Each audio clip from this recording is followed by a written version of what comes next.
SRMPR global ரயில்வேஸின் மகான்களின் மகா தரிசன சுற்றுலா. முன்பதிவுக்கு அழையுங்கள் 8008800800. திமுகவிற்கும் சமூக நீதிக்கும் எந்த சம்பந்தமும் இல்லை என்று பாமக தலைவர் அன்புமணி ராமதாஸ் குற்றம் சாட்டியுள்ளார். திருப்பத்தூரில் செய்தியாளர்களுக்கு பேட்டியளித்த அன்புமணி 3 ஆண்டுகளில் திமுக அரசின் சாதனை என்று சொல்லிக்கொள்ள எதுவும் இல்லை என்று விமர்சித்தார். கொடுத்த வாக்குறுதிகளில் 90% வாக்குறுதிகளை திமுக நிறைவேற்றவில்லை என குற்றம் சாட்டினார். குறிப்பாக சமூக நீதி சார்ந்த வாக்குறுதிகள் ஒன்று கூட நிறைவேற்றப்படவில்லை என்று அன்புமணி விமர்சித்துள்ளார்.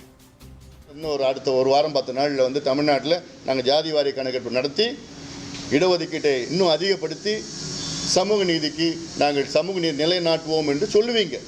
இது ரொம்ப நாளாக இது பொய்யை சொல்லிட்டு இருக்க முடியாது. கர்நாடகாவில் நடத்தி முடிச்சுட்டாங்க, ஆந்திராவில் அறிவிச்சாங்க, நடத்திட்டு இருக்காங்க, தெலுங்கானா நடத்தி முடிச்சுட்டாங்க, ஒரிசாவில் அறிவிச்சிருக்கிறாங்க. அப்போ இவ்வளோ மாநிலங்களில் நடத்திட்டு இருக்காங்க, நடத்தி முடிச்சு அறிவிச்சிருக்கிறாங்க, எல்லாம் நடக்குது.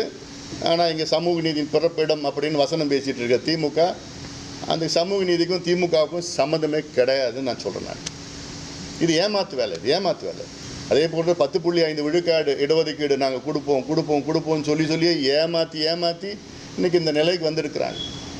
அதனால் திமுகவுக்கும் சமூக நீதிக்கும் சம்மந்தம் கிடையாது.